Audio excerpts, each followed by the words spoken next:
This video has been sponsored by Squarespace. More on that later. Human society has known danger since its earliest days. Forces beyond our control, like famine, weather, war, and death, have required us to connect and innovate to survive.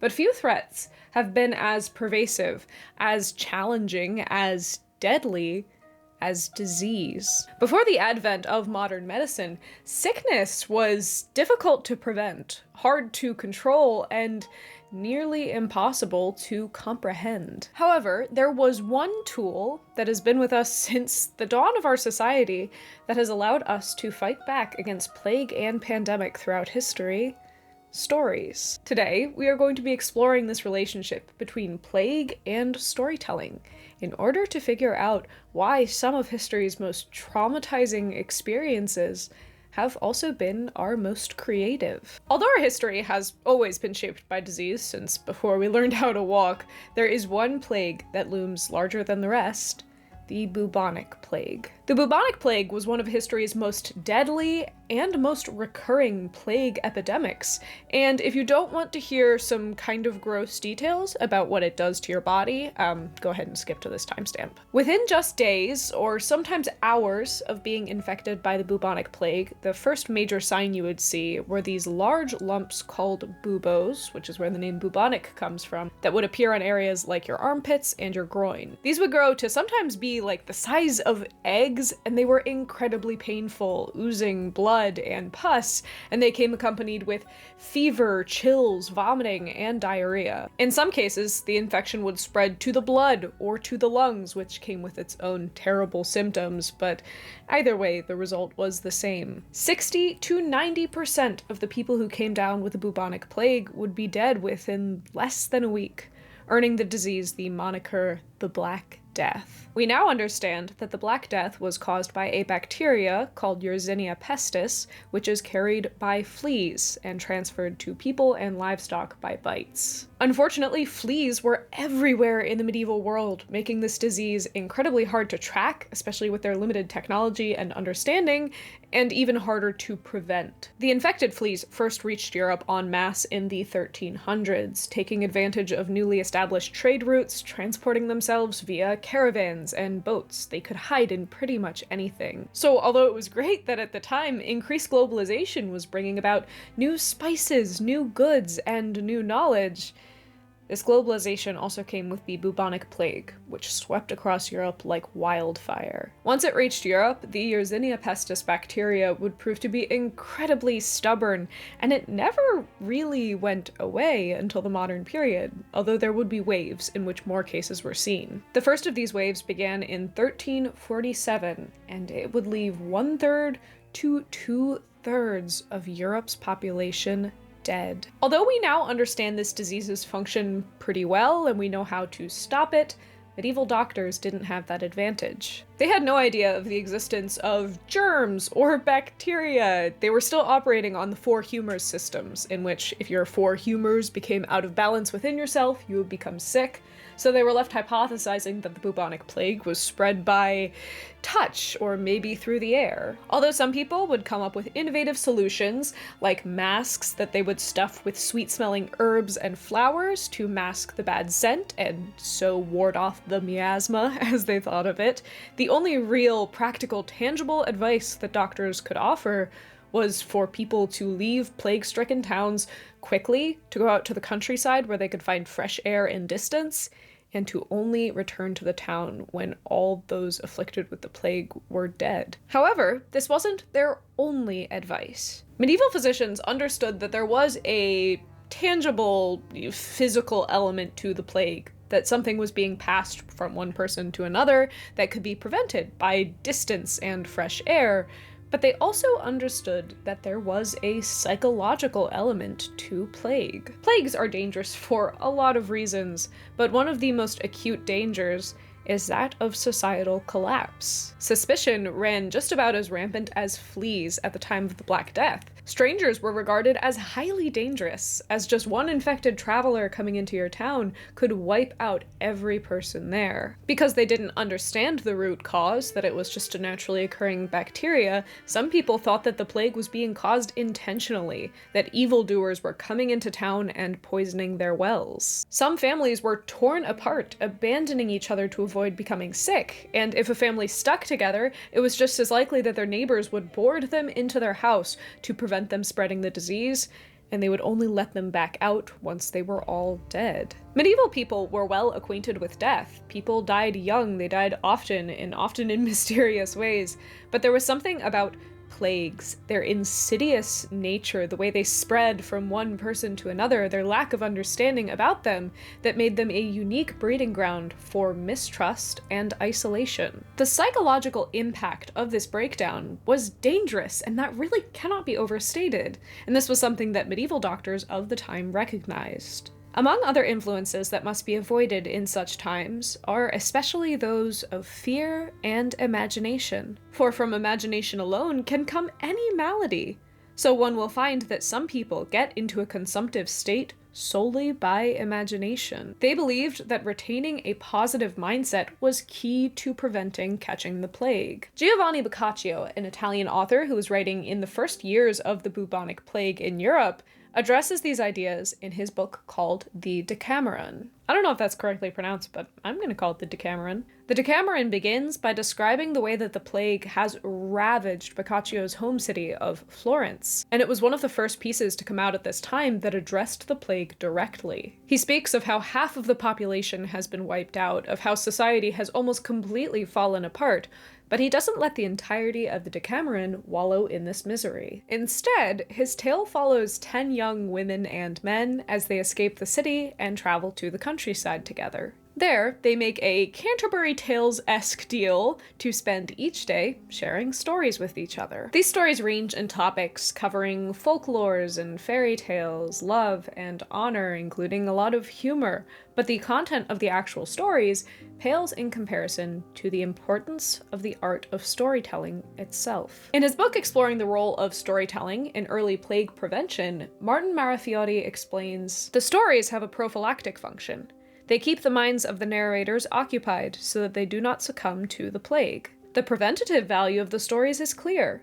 Such storytelling serves to distract the minds of the members of the group, rather than allowing their thoughts and bodies to succumb to fear, disease, and death." Boccaccio's Decameron found massive success at the time, particularly amongst the newly emerging middle class, who appreciated the way that it addressed the issues of the day head-on, rather than trying to skirt around them and wrap them in metaphor. The Decameron also provided some kind of hope against the looming threat of the plague. It seemed to propose such reasonable ideas that even medical professionals adopted some of his theories. While Boccaccio had originally built the structure of his Decameron on the idea from medical professionals that keeping spirits high was a good preventative to the Black Death, after they had read the Decameron, medical professionals began specifically extolling storytelling as a way to keep morale high. In a world that was decaying, both physically and morally, at an unprecedented rate, Boccaccio's Decameron was a lifeboat. By sharing stories, by exchanging wits and ideals, it was possible that the fabric of society could remain intact,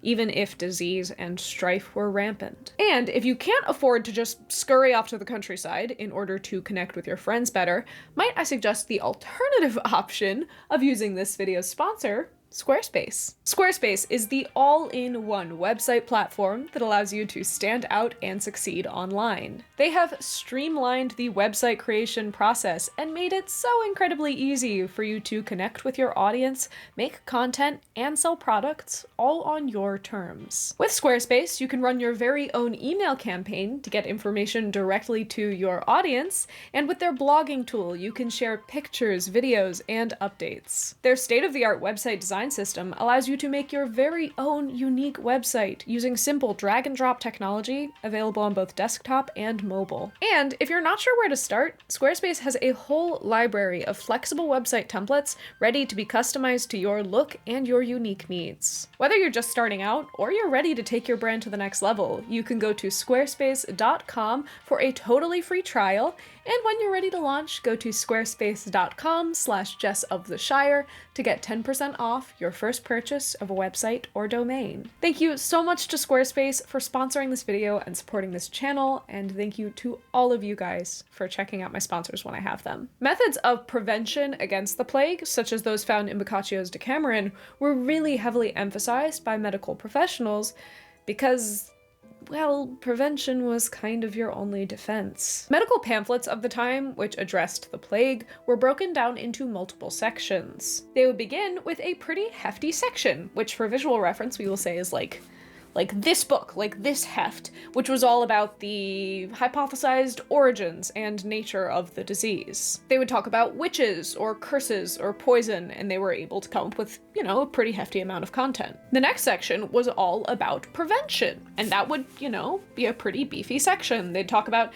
isolation and not kissing strangers and the power of staying positive. But the final section of these pamphlets, the one that gave you instructions on how to heal the disease if you caught it, was unfortunately a little bit more like this in scale. They didn't have any proven cures or techniques, aside from semi-miraculous anecdotes like a guy who was healed by a dog, who we'll talk about later, or a girl who supposedly drank an entire bucket of bacon grease and survived. If you got the plague, miracles aside, you were probably going to die. In the face of this hopelessness, people coped however they had to, and oftentimes this meant finding a reason, finding someone to blame. And without modern concepts of bacteria and fleas, they were left relying on superstition. This involved blaming things like witches and frogs, and most especially, rats. Now we are going to have a special guest in this upcoming section because I want something to offset some of the things we're going to discuss. So I'll be right back. Let me go get him. All right, everybody, this is Godfrey, and he is gonna sit with us while we talk about the scapegoating of rats during the Black Death. In the medieval period, most creatures seen as vermin, including but not limited to snakes, frogs, and insects, and rodents, were not very well understood. It was thought that they weren't born of natural means, but rather that they were the result of rot and putrefaction. They were seen as monstrous and unnatural and were associated with witches and witchcraft. Just like witches, they were thought to reproduce unnaturally and were seen as being in leagues with the worst forces of evil. This perception, especially for rats, came about for a number of reasons. First off, rats reproduce at exceedingly rapid rates. A female rat can have up to 12 babies every single litter, and it takes them less than a month to gestate a new batch. This contributed to the idea that rats came about unnaturally, that they just sort of spawned, because you can go from having 2 rats to having over 1,000 in less than a year. They also adored newly expanding cities because they thrived in the dark and the damp and underground and have very similar diets to humans, which was why Godfrey here is eating Cheerios. In terms of appearance, they also can, admittedly, be a little bit unnerving. They're really fast when they want to be, and they usually come in shades of brown or black, meaning that they camouflage really well into cities when they want to. There's also their tails, which Godfrey is going to show you right here. And I think his is adorable, and it helps him balance really well, but medieval people thought that they were snake-like, and this association with snakes, which were also, of course, evil, meant that rats were evil too. Where are you going? Where are we Wait. He's a big rat, by the way. Not all my rats are this big, but Godfrey. Yeah, Godfrey's this big. Rats' ability to spawn on a dime, their affinity for dark and damp, and their ability to infiltrate and ruin human food supplies made them a very easy target for plague accusations. Everybody say bye to Godfrey. It's time for the snake-like demon creature to have his nap time. In Lucinda Cole's essay on the topic, she explains, in their relationship to moisture and bad air, rodents herald disease. As instruments of God's wrath, they are heaven's gluttonous emissaries. Which I gotta say it's a pretty hardcore title. She goes on to explain that it wasn't necessarily the modern idea of rats that made them the target, that they carried fleas that carried the Black Death. It was something a bit more superstitious. Instead of looking for evidence that rats were, or were not, perceived as disease vectors in a 20th or 21st century sense of the term, as hosts for the plague bacillus, we should think of them as actants, as mediating agents within interanimating cycles of bad weather, environmental stress, corrupted air, moral degradation, and communicable disease. Rats became part of the story of the plague. They didn't know where the Black Death came from or how it traveled from person to person, so there was comfort in saying that rats had something to do with it, because rats are something tangible.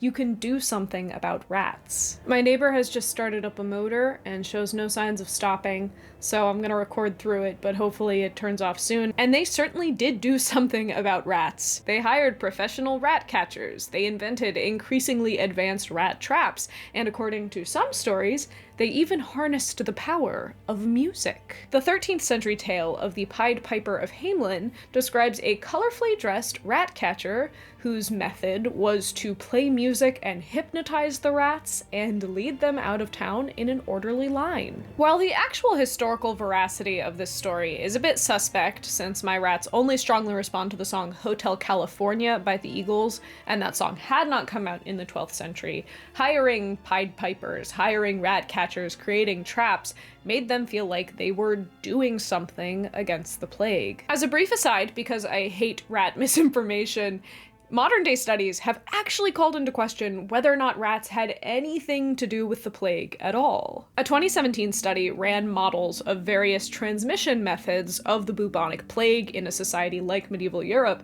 and discovered that models that showed human-to-human spread, as in fleas going directly from one human to another, were much more accurate to actual historical data than models that involved rats at all. It just would make a lot more sense if the disease was passed from human to human, rather than adding rats as a third party in that whole thing. And that means that my rats are finally off the hook. I've been holding them responsible, but these gluttonous emissaries of heaven are finally free to go. Blaming rats seemed to make people feel better, but for those that didn't want to shell out for Pied Pipers or didn't want to hunt down witches, there were other, more holy solutions. Christianity was widely practiced across Europe at this time, and this means that many people saw the plague and its death as a divine punishment, as repayment for all of our sins. This means that the only way to be saved from this plague was by asking God's forgiveness. Plague advice pamphlets were published at the time, and they were called broadsides. And some of these broadsides encouraged Christians to reach out to saints for help. Their hope was that the saints' intercession would appease God's wrath and bring about his divine healing and forgiveness. Saints were an incredibly important part of the medieval Christian ecosystem.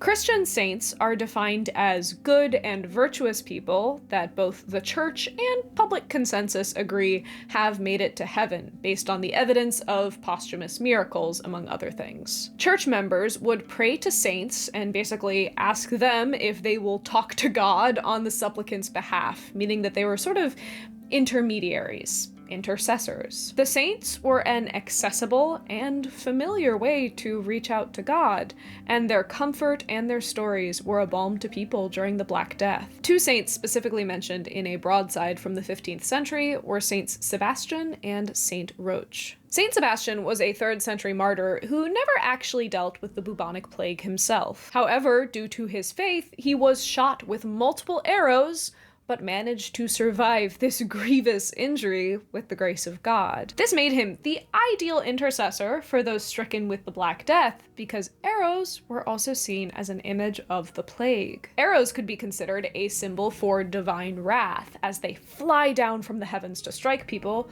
just as people thought that the plague was being sent as divine punishment. Saint Sebastian, however, was struck down by these arrows, the symbol of divine wrath, but then was healed by God. Saint Sebastian's story provided a modicum of hope that even if this was divine punishment, and even if people did deserve it, there was also the possibility of divine forgiveness. Saint Roch's tale is much more directly connected to the plague and its victims. He lived in the 14th century at the height of the Black Death, and was known for traveling around France and Italy, performing miraculous healings for plague victims. His contact with the afflicted meant that eventually he contracted the plague himself, but rather than reaching out for help, Saint Roch wandered off into the countryside, ready to embrace death. However, he was saved by the grace of God as a spring miraculously appeared where he was, giving him water to drink, and a dog came, bringing bread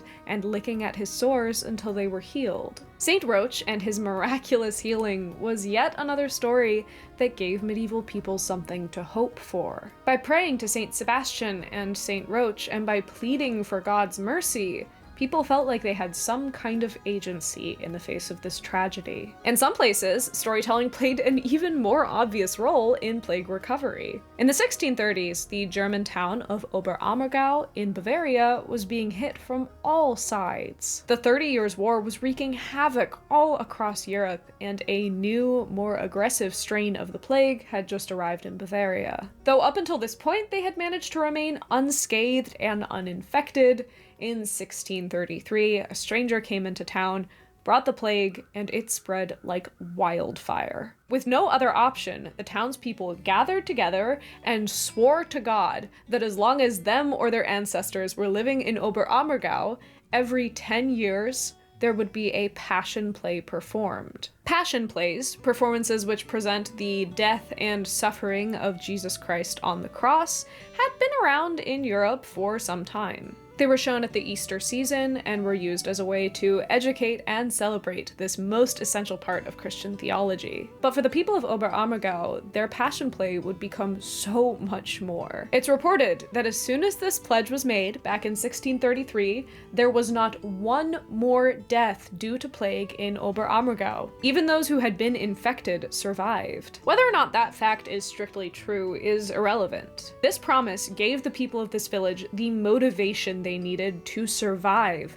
It made them feel like they had some kind of agency, and the very next year, in 1634, they erected a stage over the graves of those first plague victims and performed their first passion play. They would continue this performance of a passion play every 10 years up until the modern day. Although they have missed a couple of performances here and there because of things like war and disease and bans against passion plays, and they have their own fair share of controversy, including years of virulent anti-Semitism, the Oberammergau Passion Play had its most recent performance in 2022, and it drew in almost 500,000 visitors from around the world. Religious rituals and stories like the Passion Play or the tale of Saint Roch gave people something that medicine at the time simply could not. Some kind of agency, some hope of recovery from the Black Death. But beyond just fortification and agency, stories also allowed for an outlet. This can be seen clearly in the writings of William Shakespeare, who never wrote about the plague explicitly,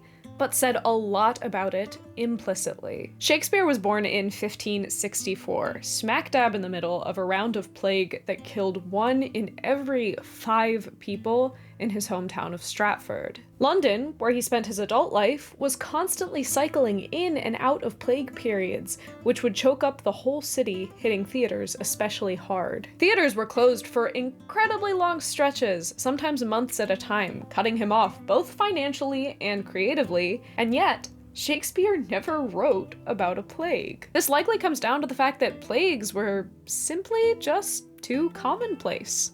Ian Munro explains, in the early 17th century, London's plague was not a calamitous singularity, but a constant presence, ebbing and flowing throughout the years, but never disappearing. Even after 1612, when plague deaths in London dropped to a handful a year, the psychic presence of plague did not leave the city, as reports of plague elsewhere in the country and in Europe repeatedly presaged its imminent return. Although Shakespeare never wrote a play in which a plague hits a city, we can see the presence of the plague and the way that Shakespeare was coping with it throughout nearly all of his works. His plays like King Lear and Macbeth thematically linger in incredibly dark places, focusing on ideas of corruption and societal fragility. King Lear illustrates this vision of a kingdom on the very verge of collapse, likely reflecting the way that Shakespeare saw the strings of societal connections strained to breaking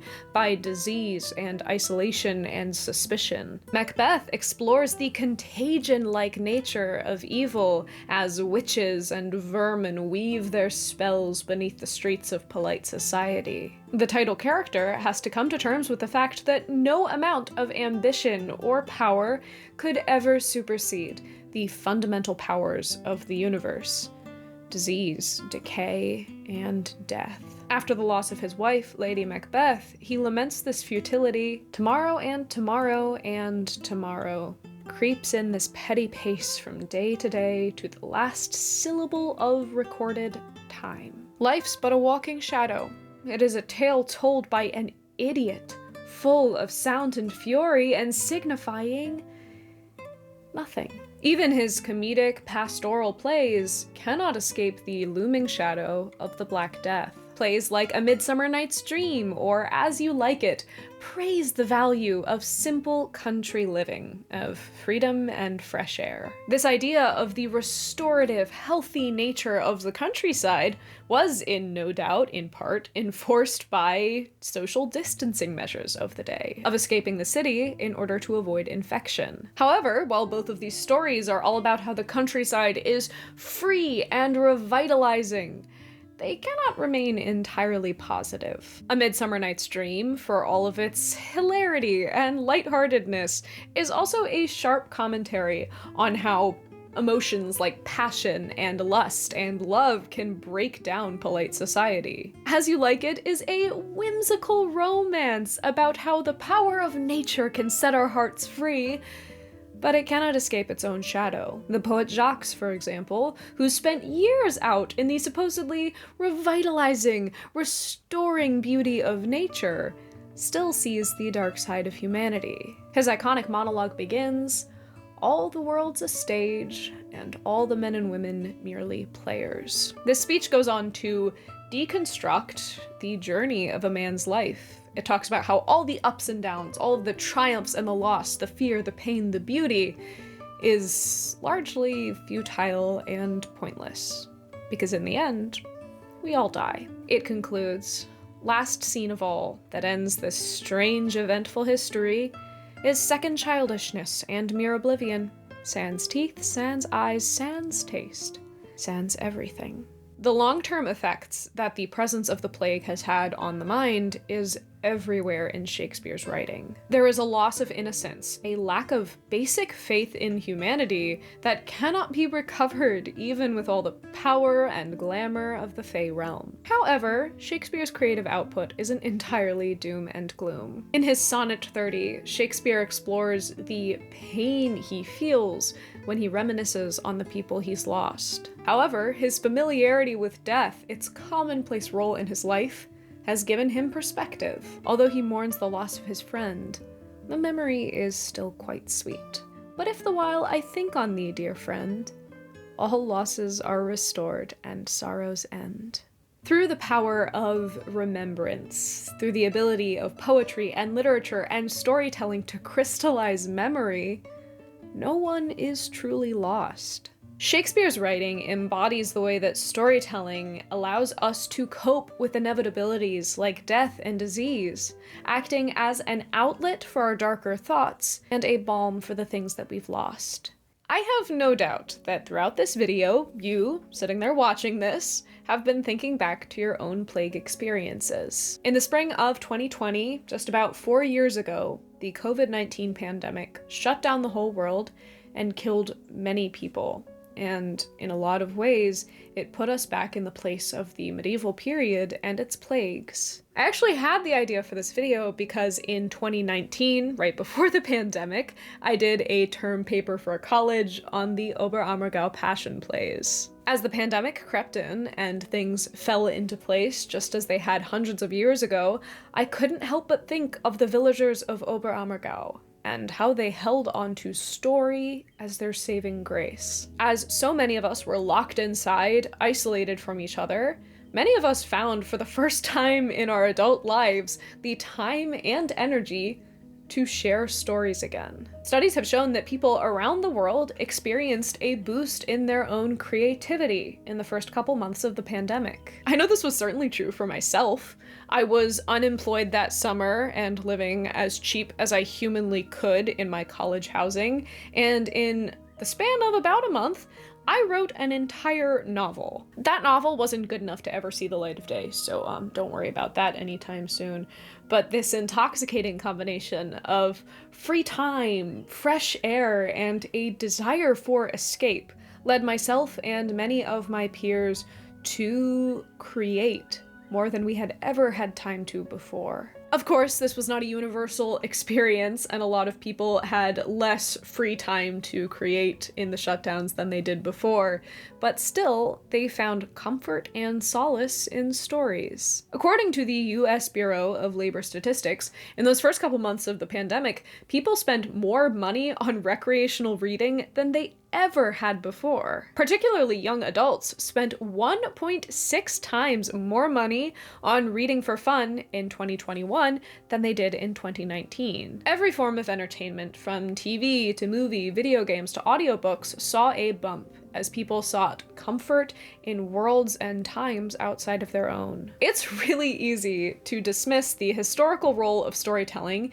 in disease prevention and disease curing as mere superstition. They didn't understand medicine or disease at all back then, so of course they thought that sitting around and telling stories would save them. It's like leeches or putting lead on your face. Of course, Shakespeare coped by telling stories. He couldn't exactly have gotten a therapist. However, the COVID pandemic revealed that in a lot of ways, we're not too dissimilar from medieval folks. Sure, we do switch out Boccaccio's Decameron with reruns of The Office, and we get together and create a Ratatouille musical on TikTok instead of staging passion plays, and we may write bad, angsty fantasy novels instead of King Lear, but stories have proven again and again and again that they may be the most potent medicine of all.